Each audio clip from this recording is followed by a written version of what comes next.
بسم الله الرحمن الرحيم.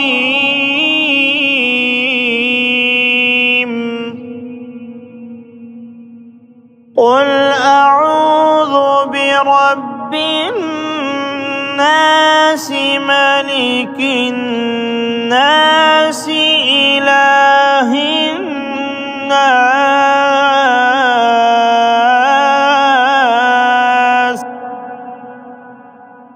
من شر الوسواس الخناس الذي يوسوس في صدور الناس من الجنة والناس.